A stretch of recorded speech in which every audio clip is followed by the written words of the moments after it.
복음의 내용에 대해서 이제 좀 하다가 마지막에 좀 못했죠? 네, 잠깐만 거기 짚어보고 지나갈게요.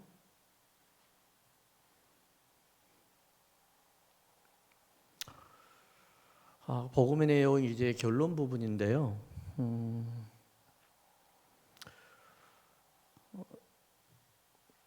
고린도전서 12장 한번 볼까요?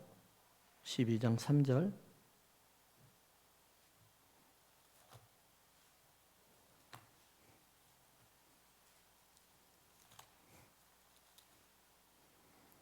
(12장 3절) 한번 같이 찾으셨으면 한번 읽어볼까요? 시작. 그러므로 내가 너희에게 알노니 하나님이 영으로 말하는 자는 누구든지 예수를 저주할 자라 하지 아니하고 또 성령으로 아니하고는 누구든지 예수를 주라 시인할 수 없느니라. 그러니까 그리스도의 몸인 교회를 지상에서 세워가는 것이 이제 마지막 결론이에요. 복음의 내용은 뭐냐면은 제가 지난번에도 말씀을 드렸듯이 예수님의 사명이 이 지상에 오셔서 하셨던 사명이 뭐였냐면 바로 그거였죠. 십자가에서 매달려 죽으신 거 첫 번째. 두 번째는 하늘로 승천하셔서 우리에게 성령을 보내주시는 거. 그 다음에 마지막 세 번째가 교회를 이 땅에 세우는 거였잖아요. 그랬는데 그 교회를 이 땅에 세우는 것은 우리가 해야 될 일들이에요. 하나님이 하셨잖아요. 처음에 마가의 다락방에서 교회를 세워주셨고 그 교회를 통해서 계속해서 유통하고 만물까지 세상 끝까지 이제 계속해서 유통해 나가잖아요. 그런데 그러면 그리스도의 몸인 교회를 지상에 세워나가기 위해서는 첫 번째가 뭐냐면은 은사와 직임과 역사를 주신 분이 하나님이라는 거, 예수님이라는 것을 우리가 분명히 알고 있어야 돼요. 그러니까 무슨 말이냐면은 은사와 직임과 그 다음에 역사가 왜 우리에게 일어나야 되는가? 어떤 분들을 보면 교회를 섬기는 걸 잘하고 전도하는 걸 잘하고 그리고 지금 우리 권사님 기도를 했지만은 직분에 대한 사명을 잘 감당하고 그리고 또 간혹 가다가 하나님이 그 역사가 막 일어나는 일들이 있어요. 기적과 이적도 나타내고 이것을 왜 하나님이 이렇게 나타나게 하시는 건가? 이거는 다 뭐냐면은 바로 교회를 유익하기 위함이에요. 교회의 유익. 그래서 교회를 세우는 거예요. 그래서 우리가 중요한 것은 뭐냐면은 하나님의 영으로 말하는 자는 예수를 저주할 자를 하지 아니하고 또 성령으로 아니하고는 누구든지 예수를 주시라 할 수 없다고 이야기를 하거든요. 그러니까 무슨 말이냐면 이걸 잠깐 바꿔볼까요? 성령으로 하지 아니하면은 교회에 사랑하는 게 없어요. 그렇잖아요?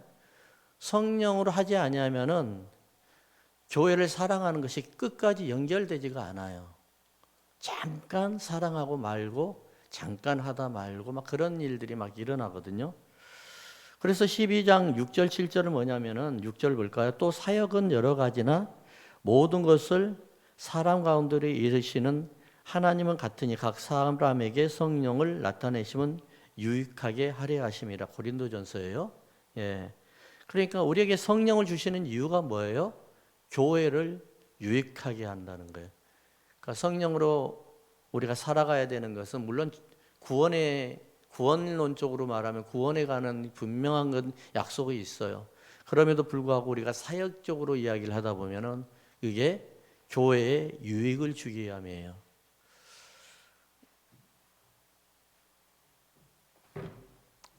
간혹 가다가 요즘에는 이제 그런 것도 별로 없어진 것 같아요.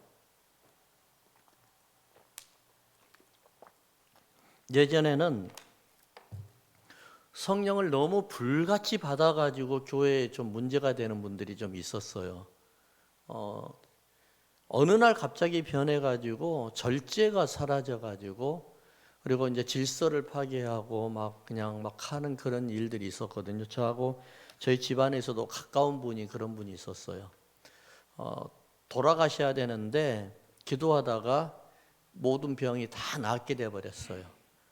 그러면서 이제 하나님이 막 은사를 부어주시는데, 심지어는 어느 정도까지 은사를 부어주냐면은 기도하면서 누가 어디에서 물건을 훔쳐가는 것까지도 보여주시고 그러셨어요. 대단했죠. 근데 그게 결국은 그분을 무너뜨리게 만들어 버렸어요. 왜 그러냐니까 질서를 파괴하는 거예요. 질서를. 압살롬이 영이라고 그러잖아요. 성도들이 주를 바라보게 해야 되고, 목사를 통해서 주를 바라보게 해야 되는데, 다 그러니까는 자기를 자기 쪽으로, 내 친척이었는데 그분이 가까운 친척이었어요. 예, 아니 그냥 기도해가지고 병 낫죠, 그 다음에 예언해주죠, 막 하니까는 얼마나 많은 사람들이 오겠어요. 그러다 보니까는 거기에는 이제 목사님도 필요 없고 말씀도 필요 없게 이렇게 돼버리죠. 그러다가 나중에 문제가 많이 생겨서 그 다음에 또 몸이 안 좋더라고요. 아무튼 중요한 거는 뭘 이야기하냐면, 그 나중에는 하나님 앞에 회개했어요, 그분이. 예. 아무튼 중요한 거는 뭘 이야기하자면은 이거예요. 성령 충만하게 받아야 되는 건데, 성령 너무 충만하게 받아가지고 질서를 파괴를 시킨다든지 이러면 문제되는 거예요. 그러니까 이를테면은 성령만 아니에요. 교회 헌신도 마찬가지예요. 이를테면은 너무 그냥 은혜를 받아가지고 주일을 하고 싶고 교회를 하고 싶은데, 부엌일이나 아니면 지역교회 뭐 헌금이나 아니면 성간회나 뭐 이런 일을 하고 싶은데 혼자서 너무 막 하다 보니까는 사람들과 밸런스를 못 맞추고 막 너무 열심히 과하다 보니까 막 힘들어지는 경우가 있잖아요. 예. 이런 경우가 되면은 문제가 되죠. 그때 반대로 성령 충만해, 다들 성령 충만해가지고 그냥 은혜 받아가지고 막 할렐루야 할렐루야 하는데 혼자서 계속 그냥 시부렁시부렁 하면서 그냥 궁시렁시렁하면서 이것도 잘못됐네 저것도 잘못됐네 하면서 그냥 막 하고 다니는 이런 거면은 아주 힘들어요. 너무너무 힘들어요. 공동체를 방해하는 거예요. 교회가요, 언제 성장을 하게 되냐면은 성도들이 은혜 막 받고 막 그리고 그냥 은혜를 막 성도들하고 나눌 때 그냥 으쌰으쌰 해가지고 일어나거든요. 잠시 그렇게 해가지고 교회가 성도들이 금방 전도가 돼버려요. 근데 으쌰으쌰 하고 막 하고 있는데 옆에서 그냥 와가지고 궁시렁궁시렁 하면서 그냥 왜 이렇게 되고 불만하게 이렇게 하면은 으쌰으쌰 하는 게 확 찬물이 끼얹어가지고 아무것도 못하게 된단 말이에요. 자, 우리가 지금 사명을 받은 이유가 뭐예요? 교회를 유익하기 위함이라는 거예요. 그래서 복음의 내용이라는 게 바로 이거예요. 복음의 내용은 내가 예수 믿고 내가 십자가 예수 그리스도를 통해서 내가 구원받은 것으로 끝나버리면은요, 우리는 불쌍한 인생이 되는 거예요. 예. 구원받으면서 우리가 구원받은 백성으로서 이 세상에서 어떻게 살아야 되는 건지, 구원이라는 게 제가 뭐라고 이야기했죠? 구원이라는 것은 영원한 삶이, 영생이라는 것은 영원히 오랫동안 사는 것이 아니라, 그것은 하늘로 올라가면은 죽고 싶어도 못 죽어요. 천국 가면 죽고 싶어도 안 죽어져요. 그러니까 거기서는 그냥 자연적인 거예요. 그냥 영원히 사는 거예요. 그럼 이 땅에서 우리가 어떻게 살아야 돼요? 영생의 삶을 살려면 어떻게 살아야 돼요? 하나님처럼 사는 거예요. 하나님의 이름을 올리면서 높이면서 살아가는 거예요. 그러니까 무슨 말이냐면은 성도를 유익하게 하고 교회를 유익하게 하고 그다음에 나를 만나는 사람들을 유익하게 하면서 살아가는 거예요.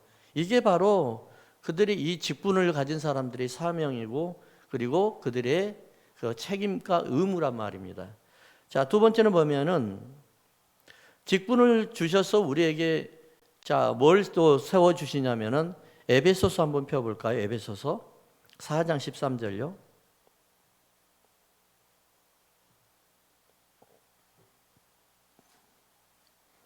자, 직분을 주셔서 우리가 교회를 세우는 거예요. 자, 4장 13절. 우리가 다 하나님의 아들을 믿는 것과 아는 일에 하나가 되어 온전한 사람을 이루어 그리스도의 장성한 분량이 충만한 데까지 이르린다. 이 말씀이에요. 자, 온전한 사람을 이룬다는 거예요. 장성한 분량까지 이룬다는 거예요. 이게 사람들에게는 항상 이게 이게 숙제예요, 숙제. 예수님을 믿기는 믿었는데 도대체가 변하지가 않은 거예요. 근데 제일 안 변하는 게 여러분들 머리, 입, 귀, 가슴, 손, 발 해서 어디가 제일 안 변할 것 같아요? 정말 안 변해요. 그리고 훈련하기도 너무 힘들어요. 오래 걸려요. 입입니다, 입. 네. 입은 듣는 대로 말을 하게 되어 있어요. 듣는 대로. 그러니까는 나쁜 말을 안 들어버리면은 내가 말을 안 해요. 예. 근데 입을 훈련시키기 위해서는 수년 동안 고생을 해야 되는 거예요. 부정적인 사람을 긍정적인 사람으로 만들기 위해서는요, 안에 들어가 있던 풍선같이 퍼풀어 올라왔던 상처들을 다 끌어내야 돼요. 끄집어내고 풍선을 다 터뜨려야 돼요. 어떻게 터뜨릴까요? 계속해서 그 안에서 상처들을 빼내려고 하니까 가시들이 얼마나 많아요? 예. 옛날에는 심리학으로 해가지고 사람 모형을 막 만들어가지고 자기에게 상처 줬던 사람을 두둑에 패고 해가지고 그렇게 심리학이 잘못됐을 때 그렇게 그래가지고 울분을 갖다 터뜨리고 치료를 했거든요. 그게 심리학이라고 그랬어요. 근데 요즘에는 그런 거 하지 않아요. 어떻게 할까요? 그 사람들이 말하게끔 하게끔 막 만들어주고 들어주는 것밖에 안 해요. 그냥 답이 나와 있는 거예요. 자기가 답을 가지고 있으면서도 제발 내 말 좀 들어줘 하는 거 있거든요. 그게 바로 심리학이거든요. 근데 우리는 예수 믿는 사람들은 어떻게 해야 돼요? 내 안에 있는 상처들을 끌어내려고 하면 어떻게 해야 돼요? 빨리 끌어냄과 동시에 뭘 들어가야 돼요? 말씀이 들어가야 되는 거예요. 말씀이. 들어가지 아니하면은요, 또다시 세상 것으로 들어와가지고 또 이게 악순환이 되는 거예요. 그러니까 제가 말씀드린 건 뭐냐면 입을 고치기가 너무 힘들어요. 입을 고치려고 하면 어떻게 해야 돼요? 계속 하나님 앞에 그냥 기도하면서 울분을 터뜨리면서 내 안에 풍선까지 그냥 팽창해 올라왔던 상처들을 끌어내면서 기도로서 쏟아내야 돼요. 그래 주님이 들어주시잖아요. 사람을 통해서 가려고 하면은 그 상처받아요. 나중에 또 문제가 생겨요. 그러니까 하나님 앞에 그냥 기도로 드러내는 거예요. 그러고 난 다음에 계속해서 말씀을 집어넣으니까 그 다음에 어떻게 되겠어요? 이게 나중에 상처는 나가버리고 말씀이 들어오니까 그 다음에 어떻게 되겠어요? 입이 변하게 되는 거예요. 입이 변하는 거예요. 예, 그게 이렇게 오래 걸리거든요. 그러니까 우리가 사람이 온전한 사람이 되고 그리스도의 장성한 분량까지 이르는 충만까지 이른다. 충만이라는 게 뭘 이야기했죠? 충만이라는 것은 하나의 병이 있어요. 자, 물병이 있거든요. 물병이 가득 차가지고 철렁철렁하고 있어요. 그냥 이게 충만 아니에요? 충만은 끝까지 올라와가지고 그 다음에 밑으로 흘러내려야만 이게 충만인 거예요. 예. 그러니까 성령 충만한 사람은 나 혼자만 성령 충만한 게 아니라 옆에 사람들까지 성령 충만하게 만들어내는 거예요. 이게 성령 충만이에요. 근데 사람들 보면 자기 혼자만 성령 충만하고 자기 혼자만 믿음이 충만한 사람이 있어요. 주위 사람들에게는 아무런 영향력을 못 주는 거예요. 이거는 성령 충만한 게 아니에요. 이거는 자기 충만한 거예요. 죄송하지만 자기 충만한 거예요. 자, 성령 충만한 거는 반드시 나를 통해서 옆 사람에게 어떻게요? 영향을 주게 되어 있어요. 그냥 플로잉 하는 거예요. 플로잉 해가지고 그 사람 또한 성령 충만하게 만들고 변화되게 만드는 거예요. 자, 뭐 하려고요? 교회를 세우려고요. 그러니까 주님의 관심은 마지막에 어디에 있는 줄 아세요? 교회입니다. 교회. 자, 제가 복음을 설명할 때 뭐라고 이야기했어요? 하나님의 관심은 뭐가 있었다고요? 하나님의 나라예요. 하나님의 나라를 세우는 거예요. 에덴 동산을 세우는 거예요. 두 번째 뭐예요? 잃어버린 아들 아담을 찾아오는 거예요. 이 두 가지의 관심이란 말입니다. 이 두 가지 때문에 지금 수천 년 동안 흘러오는 거예요. 그러니까 얼마나 이게 힘들다는 거예요. 어렵다는 거예요. 왜냐하면 사단이 지금 하나님 의 일을 방해하는데 그냥 가만히 놔두지를 않아요. 근데 어떤 사람들은 그렇게 이야기해요. 하나님이 한 방에 쳐버리면 사단도 끝날 텐데 왜 그렇지 하지 않냐고. 언약 때문에 그래요. 언약 때문에. 아담과 언약 그리고 사람과 나눈 언약 때문에 내가 너를 통해서 그랬어요. 너를 통해서. 아브라함에게 너를 통해서 이방 민족이 복을 받게 할 것이다 라고 했어요. 하나님이 직접 하는 게 아니에요. 사람을 통해서 한다는 거예요. 이게 언약 때문에 그러는 거예요.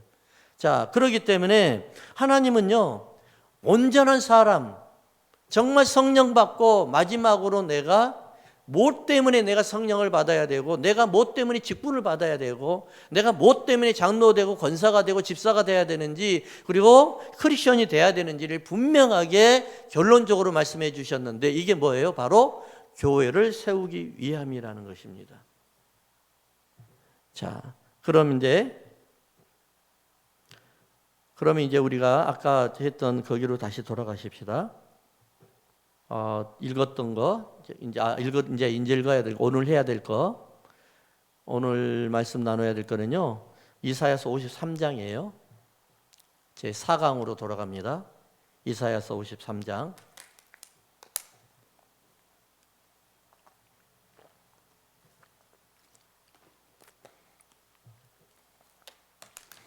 이사야서 53장 1절로부터 6절의 말씀인데요. 53장 1절로부터 6절의 말씀인데 찾으셨나요?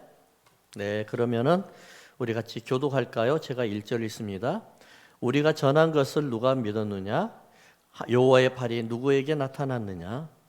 그는 주 앞에서 자라나기를 연한 순 같고 마른 땅에서 나온 뿌리 같아서 고운 모양도 없고 풍채도 없은즉 우리가 보기에 훈문할 만한 아름다운 곳이 없도다. 그는 멸시를 받아 사람에게 버림받았으며 강고를 많이 겪었으며 질고를 아는 자라. 마치 사람들이 그에게서 얼굴을 가리는 것 같이 멸시를 당하였고 우리도 그를 귀히 여기지 아니하였도다. 그는 실로 우리의 질고를 지고 우리의 슬픔을 당하였거늘 우리는 생각하기를 그는 징벌을 받아 하나님께 맞으며 고난을 당한다 하였노라. 다 같이 있습니다. 5절 6절 시작. 그가 찔림은 우리의 허물을 인하며 그가 상함은 우리의 죄악 때문이라. 그가 징계를 받음으로 우리가 평화를 누리고 그가 채찍이 맞음으로 우리는 나음을 받았도다. 우리는 다 양 같아서 그릇 행하여 각기 제 길로 갔거늘 여호와께서는 우리 모두의 죄악을 그에게 담당시키셨도다. 아멘. 나중에 이사야서를 또 주일날 이사야서 강의를 하는데 그때 한 번 더 해야 되는데 오늘은 그냥 어느 정도 간단한 것만 할게요. 오늘의 말씀의 제목은 뭐냐면은 문제 해결이니까는 문제 해결의 열쇠 십자가입니다. 십자가. 문제 해결의 열쇠 십자가. 영원한 구원이 뭘까? 그 다음에 온전한 구원이라는 의미가 무엇인가? 그리고 예수님을 믿으면 과연 우리가 구원을 받을까? 라는 것이 우리가 예수를 믿으면서 확립이 돼야 되고 정립이 돼야 돼요. 자, 첫 번째 뭐냐면은 바로 영원한 구원이 뭘까? 영원한 구원. 제가 조금 전에 말씀드렸죠. 조금 전에 말씀드렸던 영원한 구원, 영원한 생명. 우리가 죽어서만 천국 가가지고 영원한 생명을 사는 게 오래 사는 게 아니라 이 땅에서 어떻게 해요? 하나님처럼 살아가는 거예요. 멋들어지게 살아가는 거예요. 참 아름답고 귀하게 거룩하게. 두 번째 그럼 온전한 구원의 의미라는 게 뭘까? 온전한 구원. 우리가 로마서를 지난번에 주일날 강의를 해가지고 말씀을 배웠는데 로마서에서도 그렇게 이야기를 해요. 이 세상에 완전한 구원은 없습니다 라고 이야기를 해요. 완전한 구원. 예수 한번 믿어버리면 완전하게 구원받는다라는 사람들 잘못된 겁니다. 그러면 왜 신약에서는 이렇게 베드로 같은 사람들이 그리고 다 다른 데에서도 너의 구원을 이루라라고 이야기를 했을까라고 이야기를 어떤 우리 교회 전도사님이 예전에 오셨던 전도사님이 나한테 이야기하더라고요. 그러면서 구원은 내가 이루어 나가는 거라고 이야기를 하더라고요. 여러분들은 어떻게 생각하세요? 여러분들이 구원을 이루어 나가세요? 그 말은 아주 교만한 말입니다. 죄송합니다. 예. 구원을 어떻게 내가 이루어 나가요? 주님이 주시지 아니하는 구원은 없어요. 그러면 우리는 어떻게 살아야 돼요? 십자가 안의 삶이에요. 내가 죽고 그리스도가 내 안에서 사는 것. 이 삶밖에 없어요. 내가 예수 믿고 내가 그리스도와 함께 십자가에 죽어서 그리스도께서 내 안에서 살아서 나는 그리스도로 살아가는 거. 아까 영원한 생명이라고 그랬죠? 하나님 영상. 그리스도로 살아가는 거 이거밖에 없는 거예요. 그러니까 구원의 문제, 온전한 구원의 문제가 무엇인가? 이것이 분명하게 정립이 안 돼 있다고 하면 우리는 엉뚱한 생각을 하게 되고 엉뚱한 말을 하게 되는 거예요. 자, 여러분 이번 주에 그리고 지난주 그러니까 주일날이었나요? 이스라엘이 지금 테러를 당해가지고 지금 전쟁이 일어났잖아요. 너무너무 무섭잖아요. 정말 세상이 악해도 이 정도로 악할 수가 있을까? 미국 방송이라든지 아니면 그런 데 방송을 들어보면은 뭐라고 이야기하냐면은 아이들이 40명이 목이 잘려가지고 죽였답니다. 얘들이 40명이나. 근데 한국 방송은 그냥 몇 사람만 죽였다고 이야기를 나와요.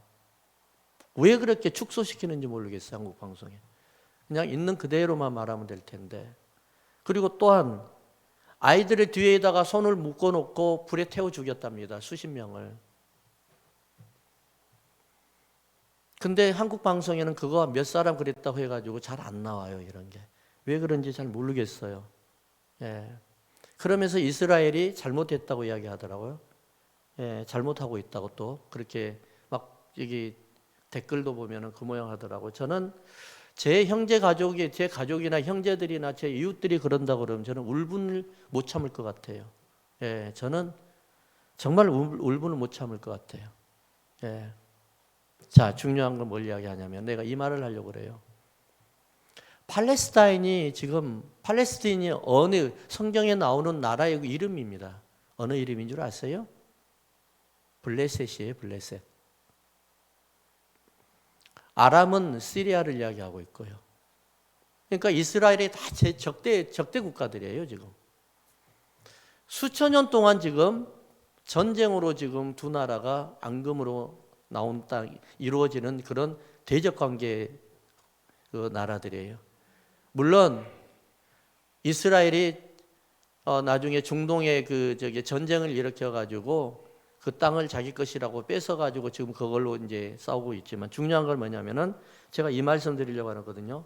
성경에 나오는 블레셋의 신이 뭐죠? 다곤입니다. 다곤. 다곤이 뭐냐면은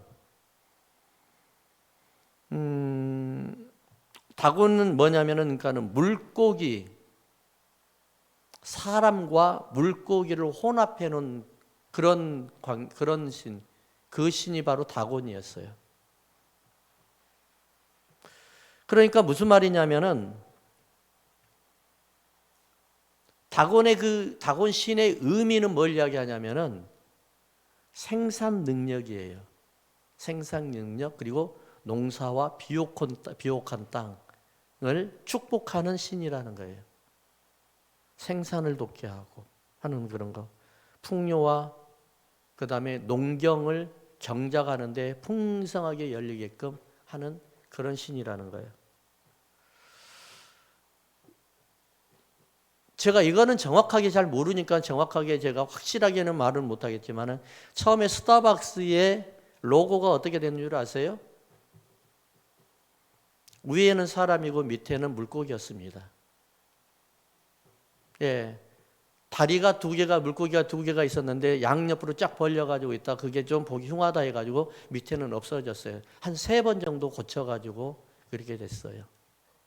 어떤 사람은 다곤 시인의 그거를 가지고 표를 따가지고 뭐 스타벅스를 했더니 어쩌니 그런 이야기를 하는데 중요한 거는 그럼에도 불구하고 그 중요한 건 뭐냐면은 스타벅스가 반기독교적인 거를 굉장히 많이 하고 있습니다. 예, 반기독교적인 거. 그래서 그런지는 잘 모르겠어요. 자, 근데 지금 블레셋이 그때 당시엔 다곤 신을 섬겼는데 지금은 팔레스타인이 섬기는 신이 뭐예요? 모하메드입니다. 알라라고 합니다. 신이 바뀌어 버렸습니다. 가능한 일이에요? 이게? 신이 바뀌었어요. 그러면 그 의미는 뭘 이야기할까요? 사람의 환경에 따라서 신이 바뀌어지는 거예요. 내가 신을 만드는 거예요, 지금. 이방 신을 섬기는 사람들 대부분 보면 자기가 신을 만들어요. 자기가 약해가지고 자기가 두려우니까 뭐 하나를 의지하고 싶으니까 그 신을 만드는 거예요. 대표적인 신이 바로 불교예요. 불교는 뭐냐면 원래가 철학입니다. 불교는 종교가 아니에요. 네, 철학이에요, 철학. 근데 석가모니의 제자들이 불교를 종교로 만들어 버렸어요. 그래가지고 우리나라에 불자라고 해가지고 얼마나 많습니까? 네. 힌두교요? 인도 가면 수천, 수만 개의 신이 있습니다. 그 신들이 다 누가 만들었어요? 사람이 만든 겁니다. 사람. 참 신기하잖아요. 자기의 유익에 따라서 신이 바뀌어져 버리고요. 자기의 환경에 따라서 신이 바뀌어져 버려요. 근데요, 기독교와 우리가 믿는 예수님은 어때요? 수천 년 전부터, 태초에부터 그 하나님이 지금까지 우리 하나님이세요. 그분이 바로 이스라엘의 하나님이요. 그분이 바로 아브람과 이삭과 야곱의 하나님이라는 거예요. 살아계신 하나님이라는 거예요. 그래서 여러분 정말로 우리가 천국에 우리가 주님이 살아계신다고 생각을 하고 믿고 그걸 믿고 그 다음에 천국이 있다고 생각을 하고 그 다음에 지옥이 있다고 생각하고 그걸 믿는다고 하면은 정말 여러분 사랑하는 사람 빨리 예수 믿게 해야 돼요. 이거 같이 지금 여러분들이 정말로 내가 사랑하는 사람 예수 믿게 하는 거, 예수 믿는 거, 믿든 안 믿든 복음을 전하지 아니하는 거, 이거는 정말로 이기적인 사람입니다. 이타적이 아니에요. 나밖에 모르는 사람입니다. 네. 그래서 아까 제가 우리 3장 내가 했을 때 복음의 내용이라는 거 했을 때 탈란트 비유를 하려고 하다가 그냥 다 시간이 너무 오늘 갈 것 같아서 그냥 다 조금 건너뛰고 왔는데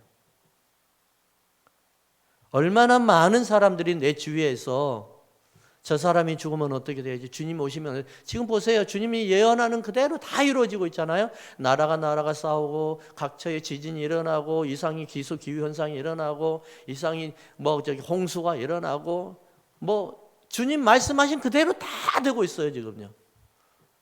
이것을 먼저 말씀하신 2000년 전에 지금 예언한 겁니다. 2000년 전에. 12제자들 앞에서. 12제자들 앞에서 기후변화라는 것을 그때 상상이라도 했겠어요? 그때 국가가 얼마나 있었고 그때는 국가라는 그 단어가 로마라는 국가가 온전한 국가였지 다른 국가들은 굉장히 어려운 국가였고 국가라는 그걸 잘 갖추지도 못했어요. 근데 나라와 민족이 민족을 싸운다는 것을 상상이나 했겠어요? 그때 당시에?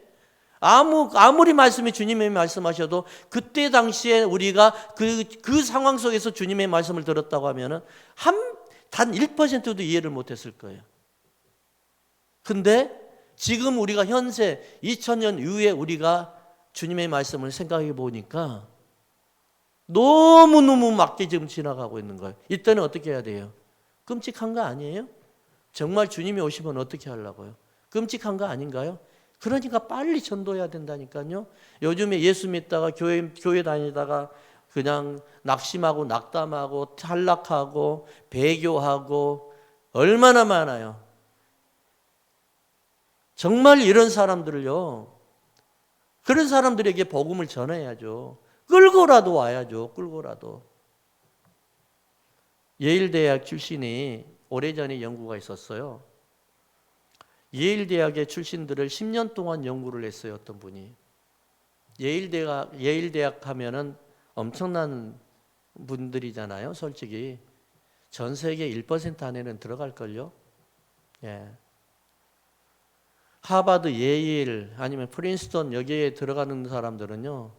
그 학교에서 최고 그러니까 1등 해도 못 들어갈 때가 바로 그 학교인데 근데 거기를 들어갔으면은 엄청난 겁니다. 근데 10년 동안 예일 대학 출신들을 연구를 딱 해보니까 탑 클래스의 세상을 살면서 탑 클래스에 사는 사람들이 몇 퍼센트나 될 것 같으세요?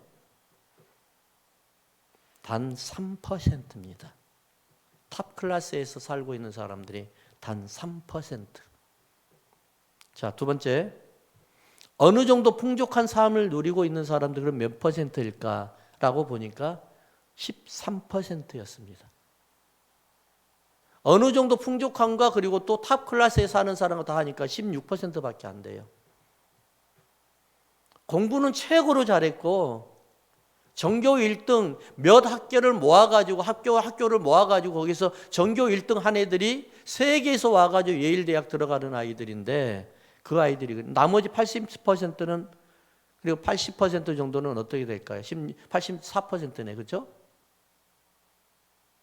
그저 그런 삶을 살고 있더래요. 그저 그런 삶. 우리와 같이 평범한 삶을 누리고 있더래요. 자, 뭐가 문제였을까요? 뭐가? 결론은 이거죠. 이것을 조사했던 사람은 그러니까 예수 믿는 사람과 상관없으니까 이렇게 이야기를 해요. 목표가 분명하지 아니하면은 아무리 공부를 잘해도 그가 탑 클래스에 못 들어가더라는 겁니다. 내가 왜 공부를 해야 되는 건지, 내가 왜 예일 대학에 들어와야 되는지, 내가 왜 이 메이저를 해야 되는지가 분명하게 서 있지 아니하는 사람은 그냥 공부하기 위해서 좋은 학교 오니까 들어와서 이런 사람들을 보면은 그저 그런 사람들 세상을 살고 있더래요, 삶은. 자, 이거를 우리가 기독교적으로 한번 바꿔볼까, 적용을 해볼까요? 우리의 삶이요, 크리스천 삶이 목표가 분명하지 아니하면은 그저 그런 성도가 돼요. 하나님 사용하지 않아요, 그런 사람을. 예. 저는 목회하면서 수없는 많은 사람들을 보게 되지만 하나님이 사용하는 사람과 안 사용하는 사람의 분명하게 차이가 있어요. 예. 하나님 사용하더라고요. 조금 먼한 데도 있고 조금 부족한 부분이 있어요. 근데도 하나님은 사용하세요. 그래서 저는 뭐라고 이야기하냐면은 공부가 첫 번째가 아니라는 거예요. 하나님이 인도해 주셔야만이 된다는 거예요. 세상에 한국에서 서울대 영문과 나왔어요. 그분이 여기 와가지고 수아밋에서 신발 장사하고 있더라고요. UCLA 나왔어요. 그분이 보험 팔고 다니고 있더라고요. 믿으세요? 많아요. 제가 그 UCLA 서울대학교를 그냥 망신 주려고 하는 게 아니니까 그 이야기 하는 게 공부 잘했어요. 똑똑해요. 그럼에도 그러더라고요. 하나님이 세워주셔야 돼요. 자, 그래서 우리는 십자가의 은혜가 내 삶의 속에 들어와야 돼요. 십자가의 삶. 십자가의 은혜가 내 마음에 항상 있어야만이 내가 나의 변화된 삶을 만들어가는 겁니다. 독일의 종교개혁가니까는 마틴 루터를 모르는 사람 없죠? 우리가 종교개혁가 하게 하면은 유명한 사람 제가 3명만 이야기를 할게요. 첫 번째 마틴 루터예요. 그렇죠? 마틴 루터. 그 다음에 두 번째 누구냐면은 존 칼빈이에요. 칼빈. 예. 세 번째 누구냐? 찌벙글리예요. 찌벙글리. 자, 물론 존 낙스도 있었고, 여러 많은 사람들이 있어요. 그냥 부처도 있었고, 많은 사람들이 있어요. 예, 스트라부스의 거기에서 수없는 많은 사람들이 거기에서 종교개혁을 위해서 막 열심히 일했던 분들도 많이 있었어요.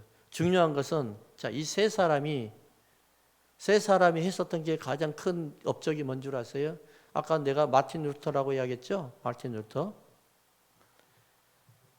마틴 루터가 왜 종교개혁을 일으킨 줄 아세요? 한마디로 그때 당시에 캐톨릭이 너무 썩었다는 거예요. 도덕적으로 너무 타락해가지고요. 죄송하지만 그때 당시에 신부님들이 성매매하고 다녔어요. 신부가. 제가 뭐 책에는 나오는 거니까 제가 이런 말을 안 할 수가 없잖아요. 책에 나오는 건데. 그리고 또 신부님이 당시에 어느 정도가 타락이 됐냐면은 천국 가는 티켓을 팔았어요. 돈 주고. 알잖아요. 이거는 너무 잘 알잖아요. 너무나 많은 것들이 있어요. 하지만 제가 여기서 입에 담을 수 없는 것들이 너무 타락한 것들이 너무나 많아요. 그런데 이 새 종교 개혁자들이 말했던 게 뭔 줄 아세요? 그들이 윤리가 잘못돼서 종교 개혁을 하는 게 아니라 그들의 교리가 잘못되어서 종교 개혁을 한다고 그래요. 무슨 말이냐면은 사람은 그 사람의 사상과 그 사람의 믿음의 씨가 분명하게 잘못됐기 때문에 삶이 안 바뀐다고 이야기하는 거예요. 자, 어떤 사상이 들어와야 되고 어떤 철학이 들어와야 되고 어떤 복음이 들어와야 되냐면은 바로 그래서 마틴 루터는 구원론을 이야기합니다. 구원론이 없으니까 구원의 분명한 확신이 없으니까 아무렇게나 살고 신부가 성매매하러 다니고 신부가 성도들에게 구원받을 천국 가는 티켓을 팔고 다니고 이 엉뚱한 짓들을 다 하고 다녔다는 거예요. 구원론. 구원의 확신이 있나 없나 이거 중요한 거예요. 그래서 우리는 내 안에 믿음의 교리가 정확하게 확실하게 박히지 아니하면은 우리의 삶은 절대로 안 바뀌어요. 십자가의 능력과 은혜가 나의 삶을 지배하고 나의 삶을 통해서 나를 정확하게 내 생각이 바뀌고 나의 구원관이 바뀌고 내가 세상이 아니라 정말 내가 하나님을 바라보면서 두려워하는 삶이 없다고 한다면은 이거는 내 삶이 그저 그런 삶이 되어버리는 거예요. 이게 마틴 루터가 이야기했던 구원론이에요. 그래서 마틴 루터의 구원론은요 대단히 유명해요. 오직 믿음으로만 의롭게 된다는 거예요. 예, 믿음으로만 구원받는다는 거예요. 자, 두 번째, 그 다음에 칼빈이 있어요. 칼빈은 뭘 이야기했냐면은 교회라는 것이에요.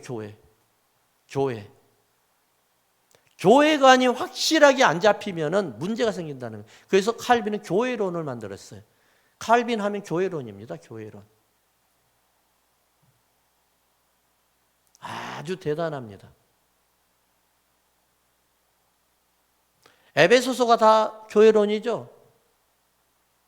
바울이 얼마나 교회가 중요했으면은 에베소서 전체를 통해 가지고 에베소 교인들에게 교회가 이런 겁니다라고 얼마나 논리적으로 설명을 해줬냐 말이에요. 자, 보세요. 교회가 뭔지를 모르니까 교회를 함부로 빠져요. 예배를 빠져요. 아무렇게나 교회 옮겨 다녀요. 에베소서 한번 펴보십시다. 자, 에베소서 1장 1절을 한번 보십시다. 오늘 본문에 없는 내용을 제가 오늘 잠깐 갑자기 하네요. 에베소서 1장 1절 폈어요? 같이 읽읍시다. 시작. 하나님의 뜻으로 말미암아 그리스도 예수의 사도된 바울은 에베소에 있는 누구에게? 어디에 있는 성도예요? 자, 거기에다 에베소 교회라고 해보세요. 시작. 에베소 교회에 있는 성도들에게. 그렇죠? 에베소 교회에 있는 성도들. 자, 내 교회가 있어야 돼요? 없어야 돼요? 아무렇게나 옮겨다니는 교인들을 지금 이야기하는 게 아니라 에베소에서 뿌리를 받고 거기에서 잘 자라고 신앙에 분명하게 새싹이 나오고 열매가 맺게끔 하는 그 성도와 그 다음에 그리스도 예수 안에 있는 누구에게? 신실한 자에게. 신실한 자가 어떤 자예요? 바로 믿음으로 의롭게 된 자, 오직 십자가만 바라보는 사람, 이 신실한 자에게 편지하노니. 자, 볼래요? 하나님께서 여러분들에게 편지를 보냈어요. 그랬는데 이 사람이 편지를 보내야 되는데 하나님은 어디 교회에다 편지를 보내는 거예요? 7교회에다 보내는 거예요, 지금요. 교회에다 보내는 거예요. 그러니까 여러분들이 집으로 보내는 게 아니에요, 하나님의 편지는. 여러분들이 교회에서 어디 교회에 소속되어 있는지 그 교회에다 편지를 보내가지고 또 예수님이 오실 때 어디로 와요? 교회로 찾아와요, 교회로. 교회로 오셔서요. 그래서 거기에서 누구를 찾는 거예요? 거기에 소속되어 있고 거기에 뿌리를 박은 성도를 찾는 거예요. 하나님이 아무리 그 사람에게 편지를 보내도 그 교회에 없어요. 오늘 왔다가 내일 가버리고 내일 왔다가 또 오늘 가버리고 이렇게 돼버리면은 이 사람이 어떻게 되는 거예요? 수치인 불명이 돼버리는 거예요. 있는지 없는지 모르겠다는 거예요. 예.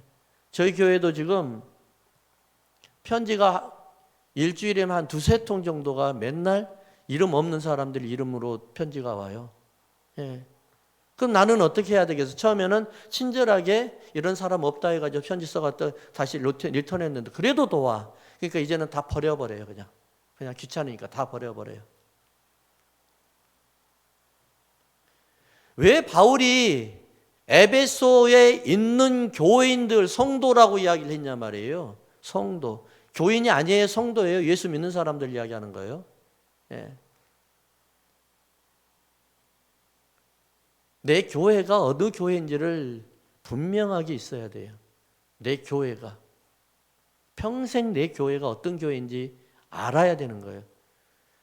저는 전에 우리 교회에 있는데 어느 장의사에서 나한테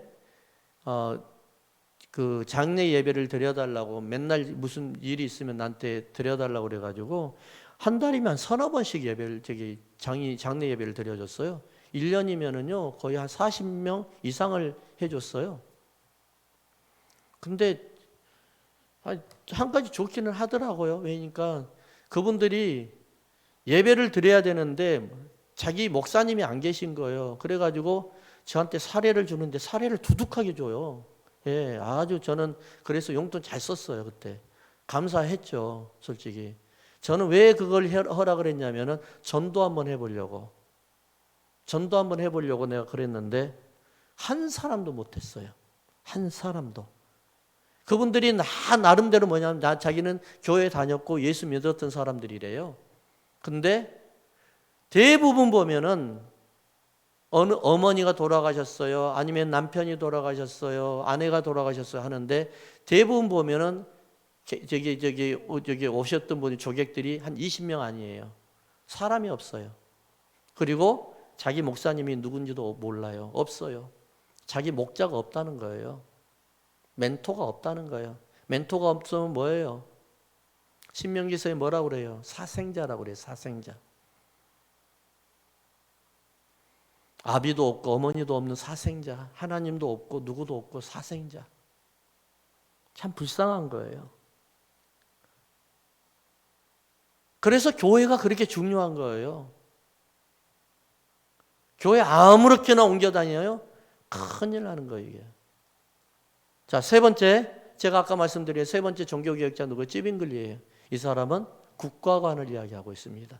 지금 이스라엘과 그다음 팔레스타인이 싸우는 거, 국가관.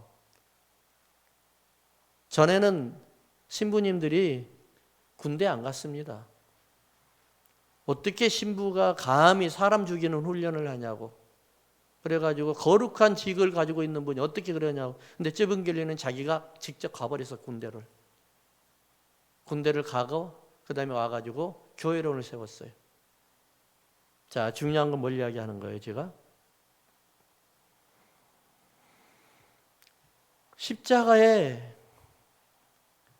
십자가가 내 안에 있고 그 내 안에 계시는 예수 그리스도의 성령, 부활의 영, 십자가의 은혜의 능력이 내 안에 있으면은 나를 통해서 이게 나타나야 되는데 마틴 루터는 뭐라고 이야기했냐면은 디바인 익스체인지라고 이야기했어요. 신적인 교환이라고 그랬어요. 신적인 교환.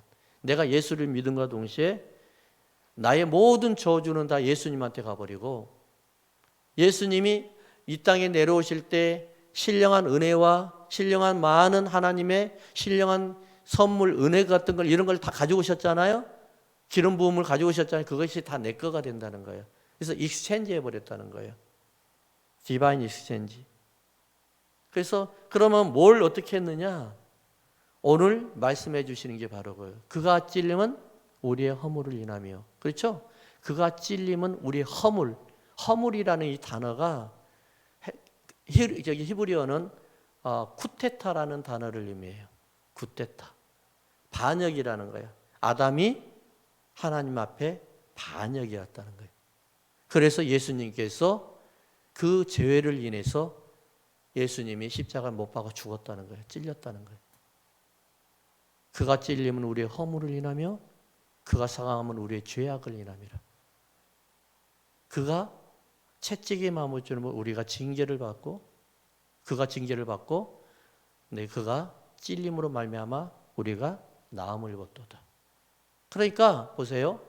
죄, 평마, 채찍 이 모든 게 다 병 이런 걸 다 나의 병도 다 예수님이 가지고 가버리셨다는 거예요. 그것을 디바인 익스체인지라고 그래요. 신적인 교환이라고 이야기해요.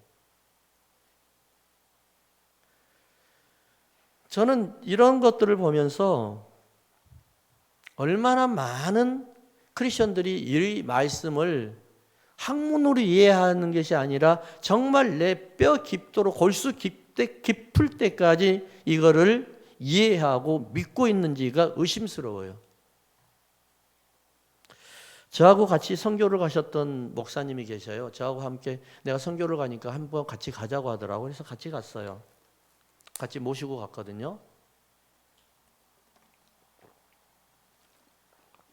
근데 이제 저는 뭐 선교제 가도 그렇고 집회 어디를 가더라도 개인적으로 안수하는 건 잘 되도록이면 안 하려고 그래요. 예. 저는 좀 해보니까 잘못하면 내 교만이 되더라고요. 내가 혹시라도 간혹가다 하나님이 치료해 주시잖아요. 그러면은 내가 으쓱 해주고 사람들이 나를 통해서 완전히 무슨 예수님한테 섬기듯이 그렇게 하려고 하더라고요. 이게 아니다는 생각이 들더라고.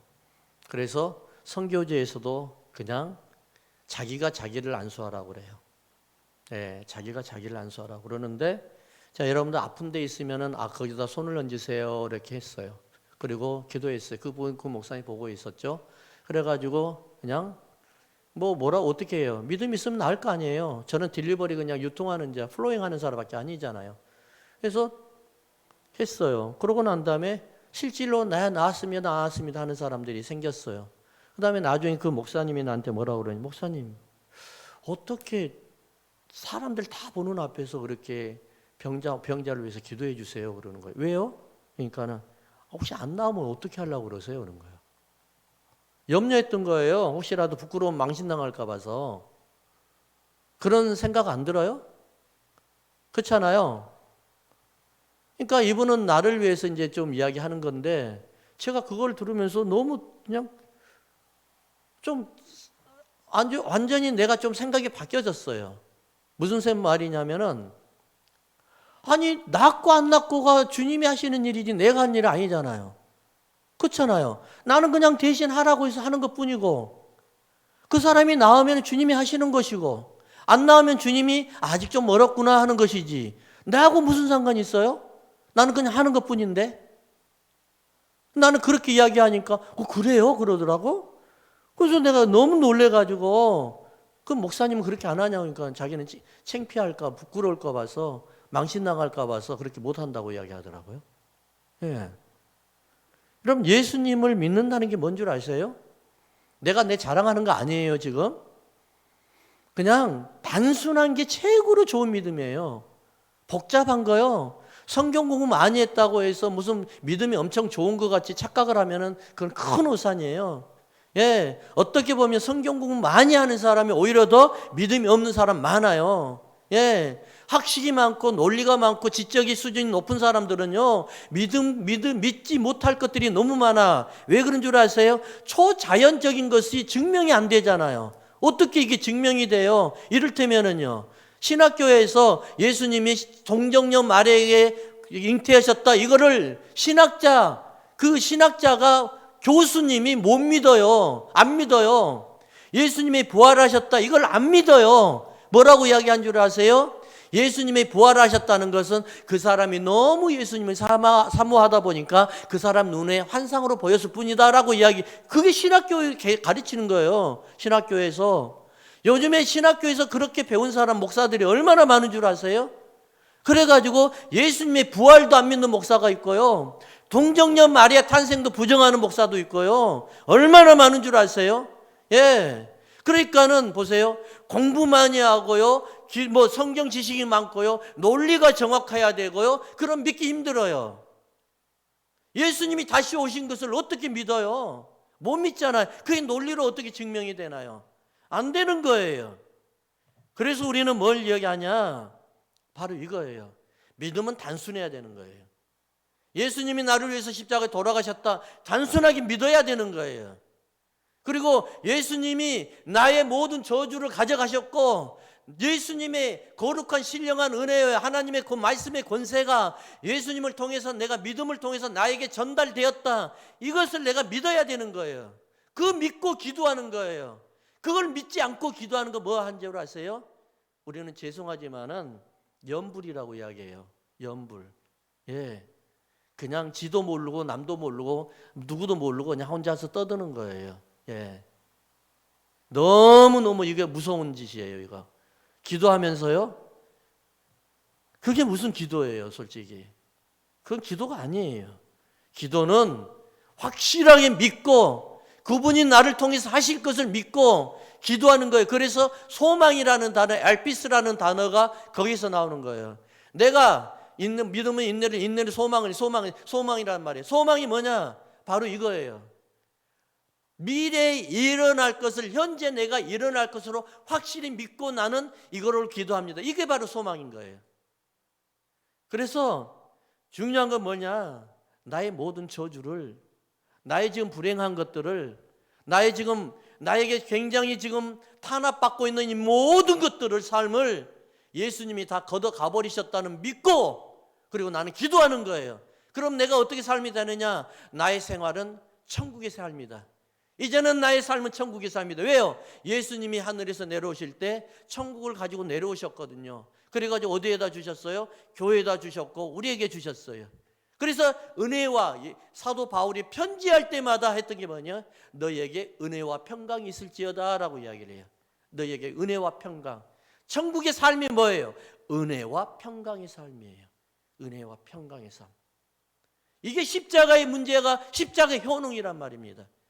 그 효능이, 예수님이 가져왔던 효능이 내 거가 안 된다고 하면은 내가 예수 믿어야 될 이유가 어디 있어요? 그렇잖아요?